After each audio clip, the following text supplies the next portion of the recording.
Any luck? That ambulance in the background? It's kind of appropriate where we left off, but can't be heard.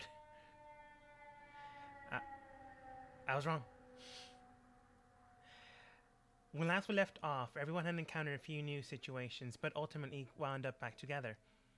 In Section 1's The Portal Division, you managed to find that most of their team was not doing too well. In fact, most of them have died, or you have yet to find where their bodies now lie.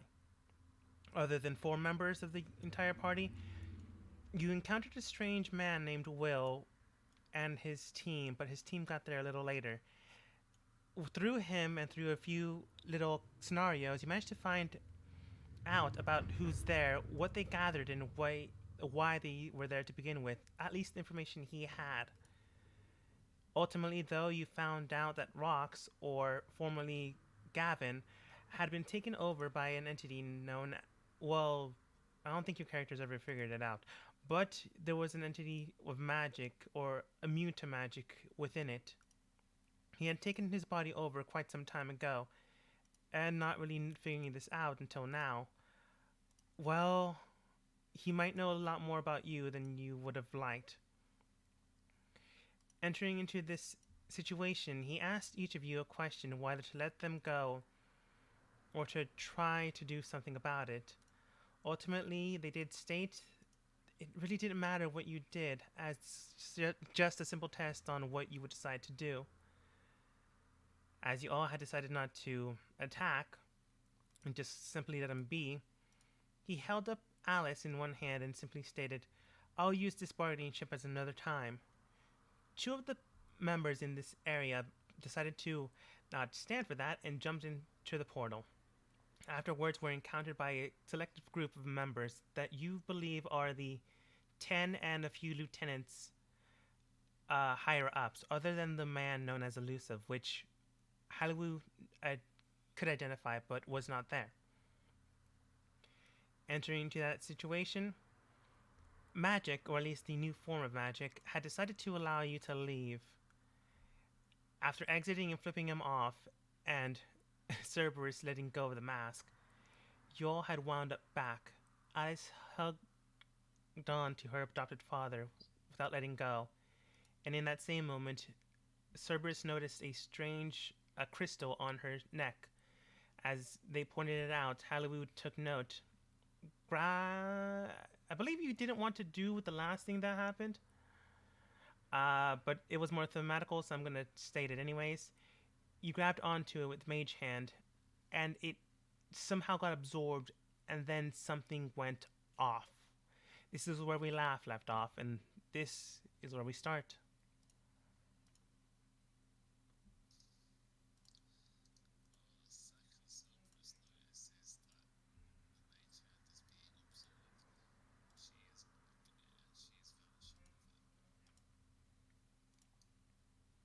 Go ahead and roll sleight of hand. It's pretty much, if you ever played Magic, a interrupt spell.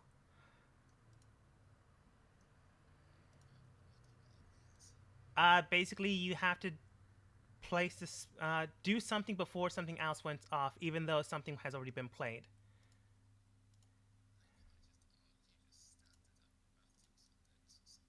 No.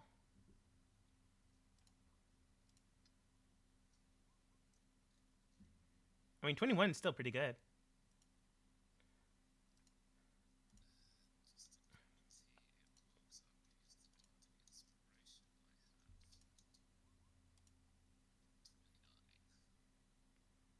All right. Huh. Where exactly do you vanish to?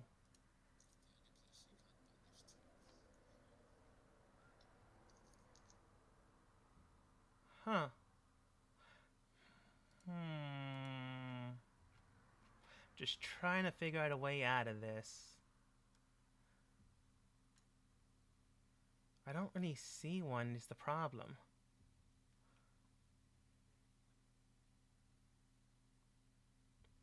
All right. Go ahead and roll a Constitution saving throw.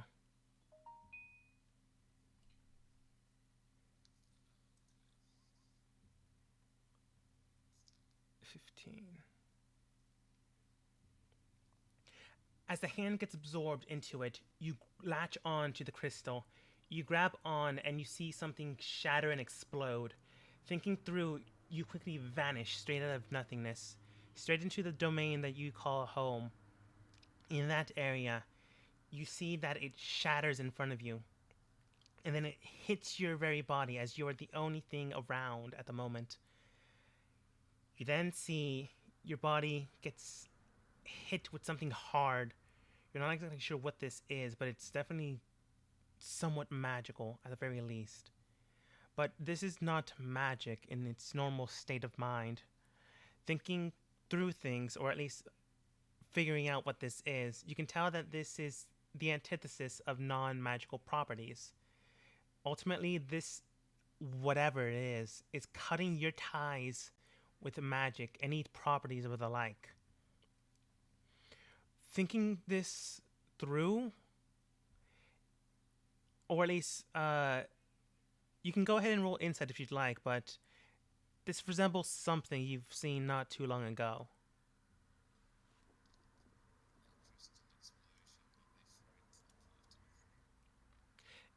Yes, but something else as well.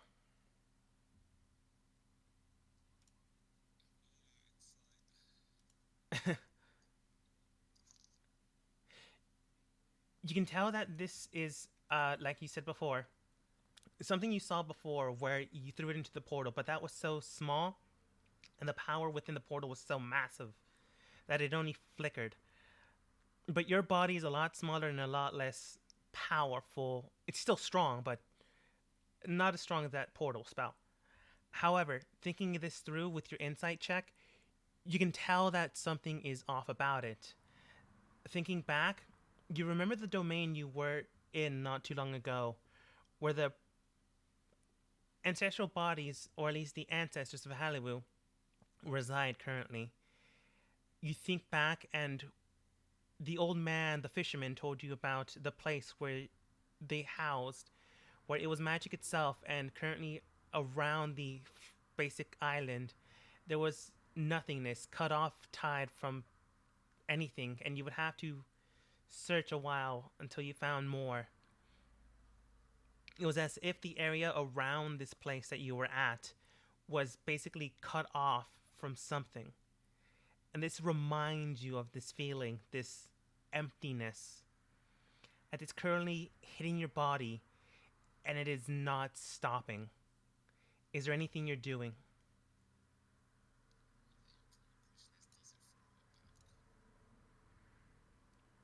As in surprise you, or as in literally throw you back? It does not. In fact, with this intense amount of force, it's almost as if you're trying to lean forwards in pain. But there is no pain, there is a numbingness to this.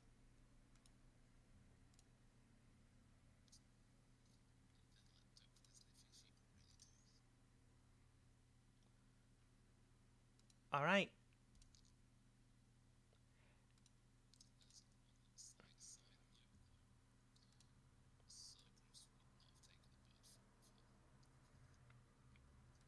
The what now?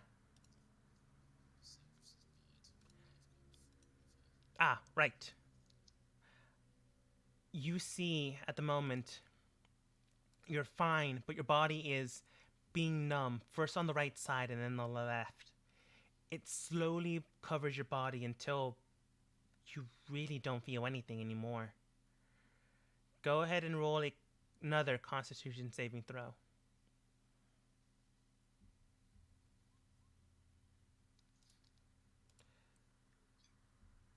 Yeah, this is going to be hard to save against, anyways, but yeah.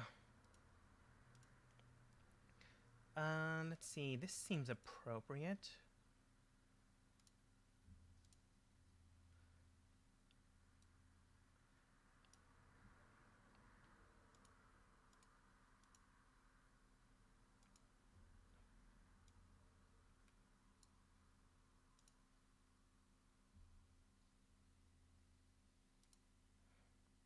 That was a lot more dramatic than I thought.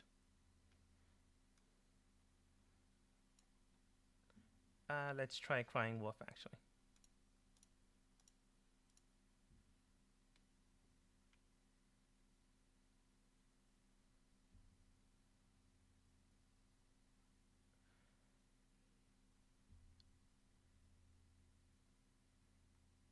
Whatever, works. Your body, your motion, your mind, it jumbles and shouts. It's racing.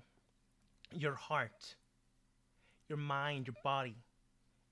Each of your extremities, each of your emotions, you feel everything while your body was numb for a second, while your mind and soul were not completely your own. In an instant, you feel everything. In an instant, you see everything. And in this exact instant, you take note of your surroundings, and then you take note of, well, it's hard to say, but it feels like everything.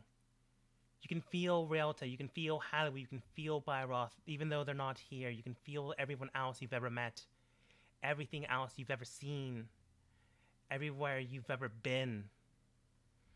And right now, as you look down your body to see what's going on, you see slowly that your body is decaying away.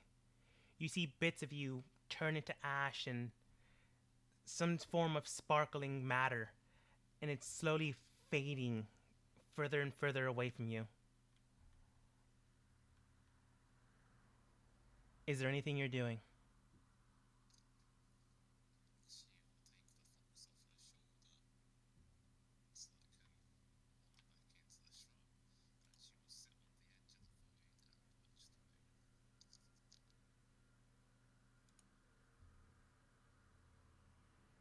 All right.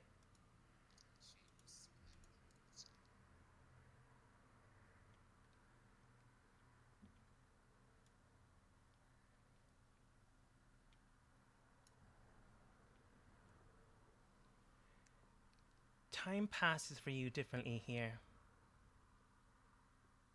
While the moon is so vibrant and starry in the night. It's peaceful.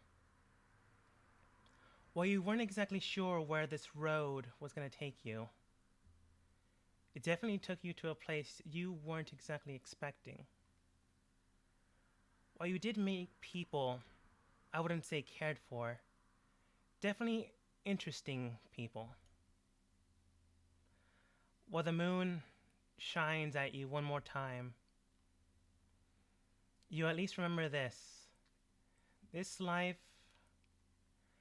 has been very different. As the last fragment of you just washes away into the wind.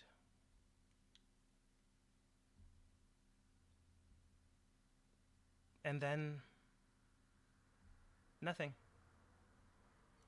No emotion, no sadness, no sorrow. Just peace.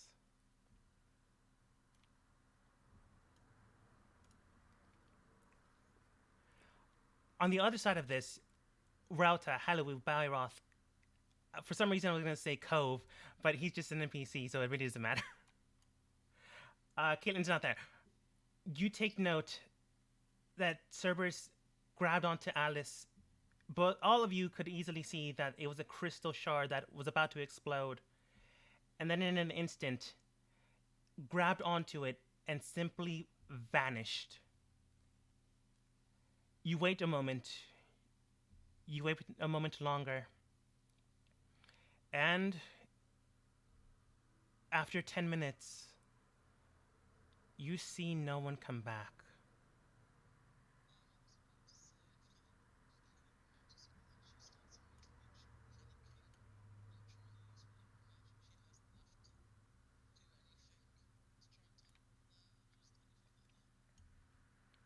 Uh, Unless you really knew where the place was, and you've been there once before, it would be extremely difficult. If not impossible, if you had, unless you had ties to certain things. Go ahead and roll, I suppose, investigation to try to interpret and go.